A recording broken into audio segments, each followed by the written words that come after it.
সন্তান যদি না হয়, কিছুদিন অপেক্ষা করার সময় নাই, দৌড়াই যায় বাবার মাজারে। কথা কয় না? বাবার দরবারে গিয়া, মৃত্যু মাজারে গিয়া দুইখানা হাত তুইলা বলি, বাবা আমার একটা সন্তান দাও, একটা গরু তোমারে দেব। কথা বল না? আল্লাহ বলে, সন্তান দেওয়ার মালিক আমি, আর তুমি বাবার কাছে চাও, তুমি তো বড় নেমক হারাম। কথা বলেন?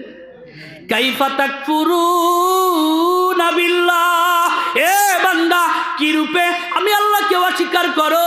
ওয়া কুনতুম আমওয়াত, অথচ তোমরা ছিলে মৃত। ফা আহইয়াকুম, আমি আল্লাহ তোমাদের জীবন দান করছি। চিন্তা করো কত সুন্দর করে বানাইছি।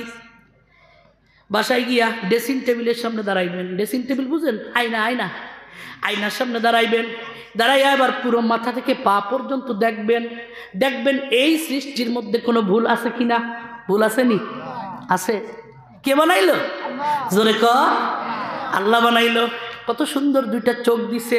চোখ যদি আল্লাহ সামনে না দিয়া পিছনে দিত, কথা কন? কত সুন্দর নাক দিছে। কে দিছে? আল্লাহ যদি কয়, বান্দারে এই নাকটা সামনে দিছি, নাকটা যদি পিছনে দিতাম। কাইফা তাকফুরুনা বিল্লাহ, এই নাকটা যদি পিছনে দিতাম। খাবার নিয়া আমরা প্রথম যখন খাবার খাই, এখানে নিয়ে প্রথমে কোথায় নিই? এর সাহায্য নি, বলেন ঠিক না? যদি নাকটা মালিক পিছনে দিত খাবারটা, কথা বলেন না, কোথায় নেওয়া লাগতো?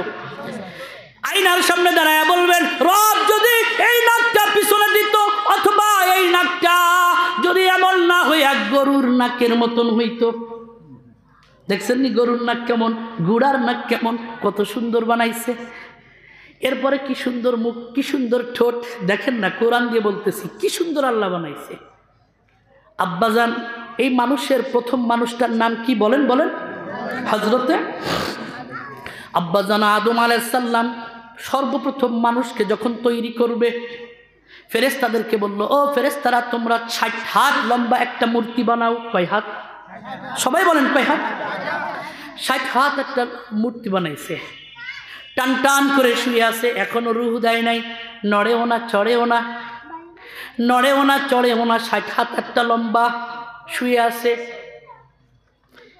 আল্লাহ বলে, ও ফেরেশতারা, মূর্তি বানাইতে বলছি, বানাইছো?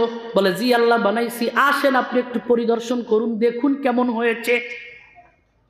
আল্লাহ আসলেন, আদম রে বললেন, ওরে বসাও, ওরে উঠাও। আদম নড়েও না, চড়েও না। কেন নড়ে না? রূহ দেয় নাই। উঠাইয়া বসানো হইল।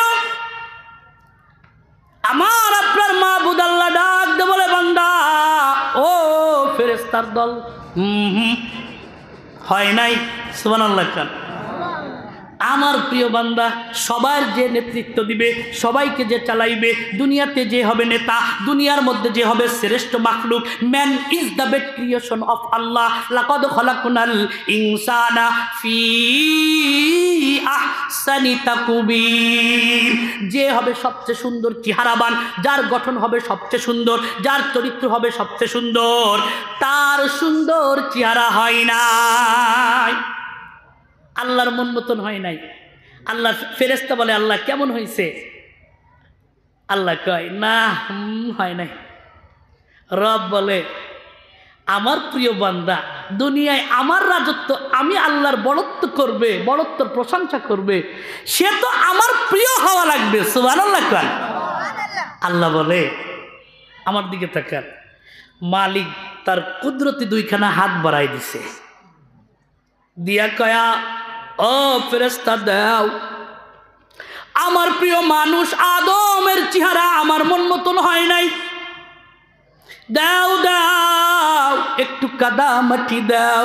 আমার আপনার রব, আমার আপনার আল্লাহ, আমার আপনার আব্বাজান আদম আলাইহিস সালামের চেহারার মধ্যে দুইখানা হাত বুলাইয়া দিলেন। এই চেহারা হাত দিছে কে? আমার আপনার আল্লাহ। আব্বাজান আদমের চেহারার মধ্যে হাত বোলায় দিলেন। নাকটা ছিল বোথা, টেনে টেনে লম্বা করে দিলেন। ঠোঁটটা ছিল মোটা, পাতলা করে দিলেন। ও আমার বন্ধু, রব আল্লাহ আব্বাজান আদম আলাইহিস সালামের চেহারার মধ্যে হাত বোলায় দিলেন। সুন্দর করে করে চেহারাটা লেপিয়া লেপিয়া বানাই দিলেন। এই চেহারার মধ্যে রবের হাত আছে না নাই? এরপরে আল্লাহ ঘোষণা দিলেন, লাকাদ খালাকুনাল ইনসান ফি আহসানি তাকবীম, নিশ্চয়ই খালাকুনাল ইনসান, মানুষকে আমি সৃষ্টি করেছি ফি আহসানি তাকবীম, অতি উত্তম সুন্দর করিয়া। আহসান মানে অতি উত্তম, তাকবীম শব্দের অর্থ হচ্ছে তার গঠন। মানুষের গঠন এত সুন্দর, এরকম গঠনের আর কোনো মাখলুক দুনিয়ায় নাই। জোরে বলেন ঠিক কিনা? আমার বাবা গান, দুনিয়াতে অনেক মানুষ আছে হাতের সাথে হাত মেলে, পায়ের সাথে পা মেলে, দেহর সাথে দেহ মেলে, কিন্তু আমার চেহারার মতন আর একজন চেহারাওয়ালা মানুষ দুনিয়ায় পাইবেন না।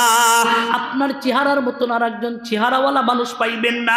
হাতের মতন হাত পাইবেন, পায়ের মতন পা পাইবেন, কানের মতন কান পাইবেন।